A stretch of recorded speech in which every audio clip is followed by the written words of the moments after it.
What up, fight fans? What's going on out there, man? It is the homie, Mainman Mademan here. Y'all know how I get down. We talking boxing, man. What up to the fam? What up to everyone in Mainman Mademan's boxing form? Man, the thing is this, man. I get it, fight fans. Y'all are hitting me up left and right, man. I get it, and I hear y'all loud and clear. There is a monster running around the sport of boxing. I mean, the way y'all hitting me up, I mean, what is it, Godzilla or something? I mean, y'all are hitting me up talking about this monster that's terrorizing the sport of boxing.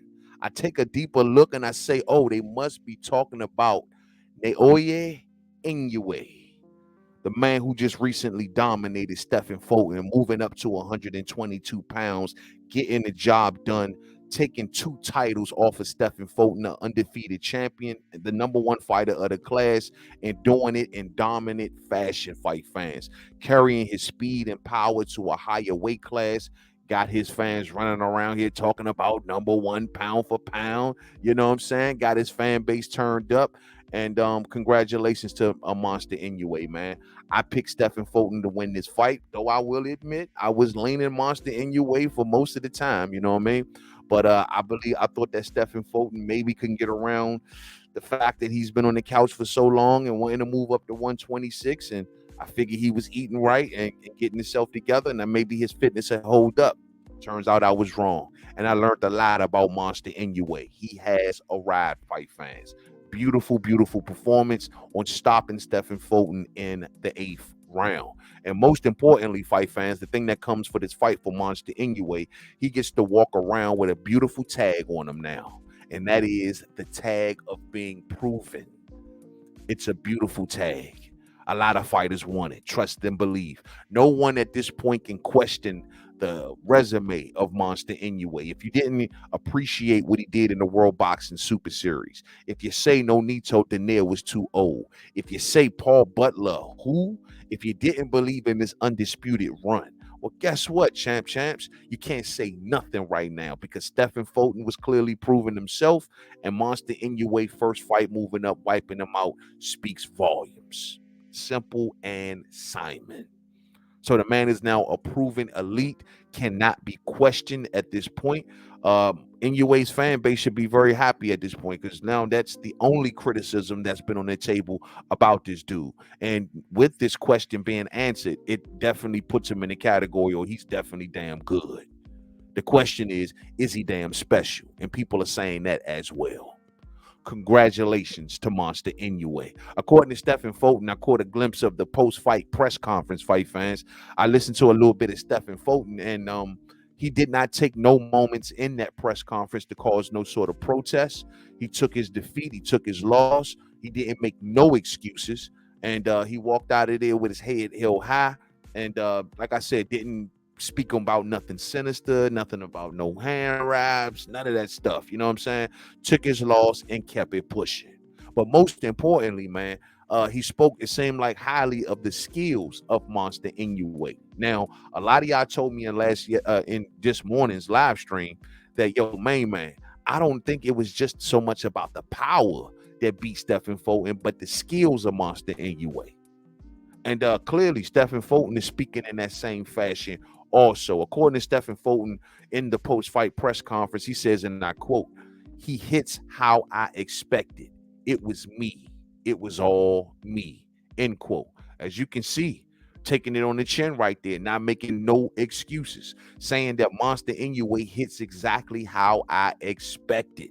So he's even praising the power of Monstor Inoue, saying, look, I knew this dude can hit. I knew this dude can punch like a mule kick. I expected that. You feel me? Maybe that's why he had that surprise expression on his face when Coach raised the stinker that he did, huh, man?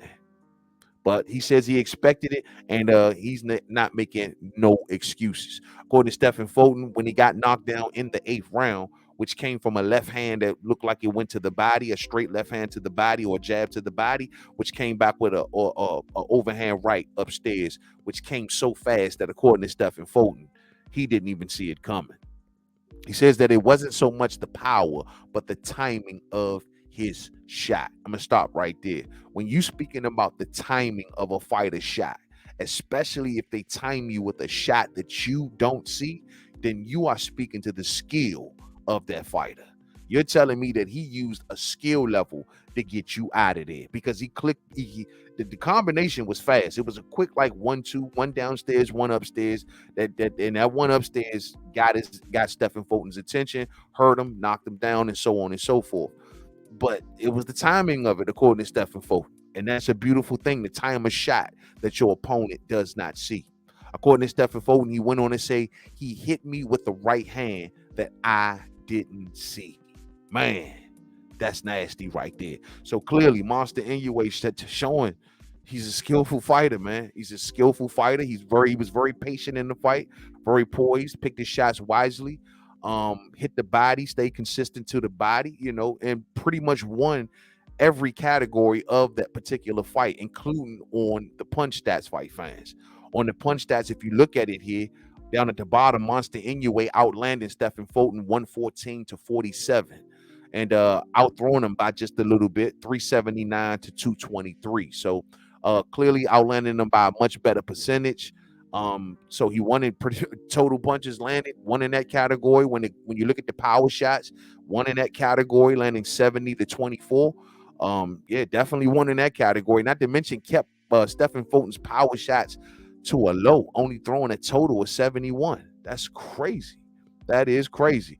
When you look at the total jabs, Stephen Fulton threw 152 jabs. So let me get this straight. So out of the 223 total punches that Stephen Fulton threw, 152 of them was jabs.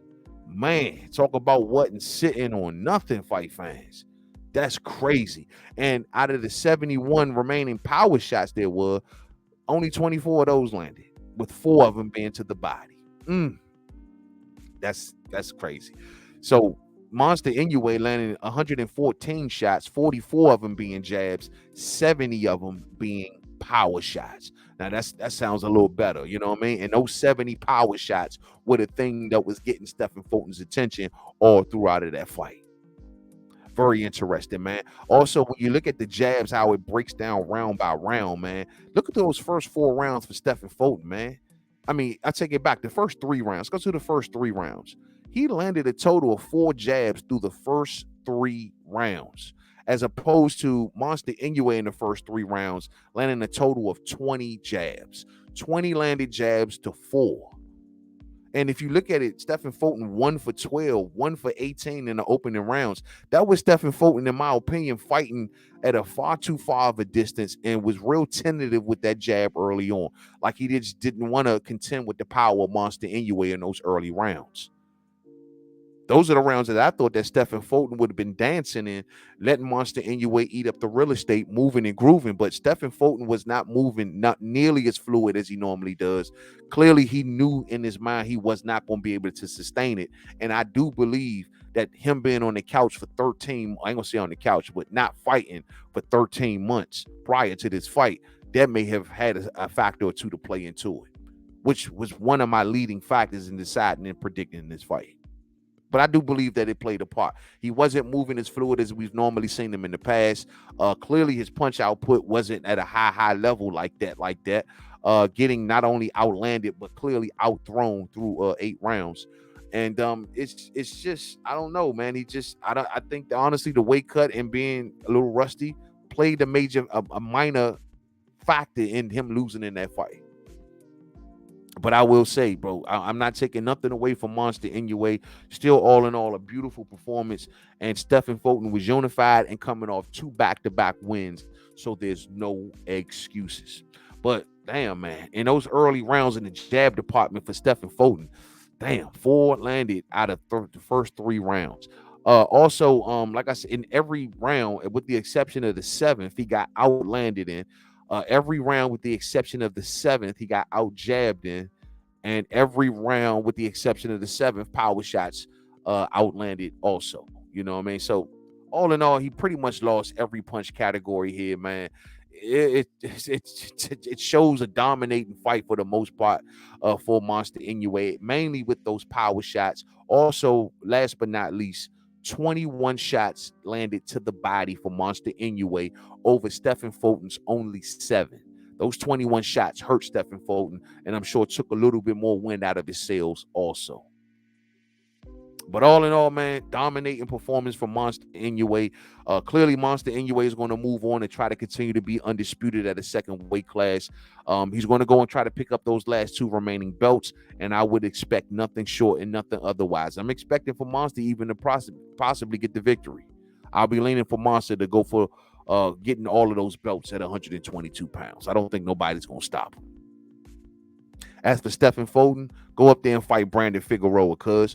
Go up there and get your rematch, man. You know, fans will talk about it. Fans are interested in it. I say, man, go ahead and capitalize off that fight while you still can. You feel me? It's a good fight. Move on up in weight to 126 pounds and get the job done. But all in all, fight fans, once again, I like the attitude of this fight. I like the spirit of this fight. I like the spirit that's floating around boxing, where the best is fighting the best. Let's keep on going. Let's keep that attitude moving. The fans are clearly responding. You see the numbers are going up all around the board, fight fans.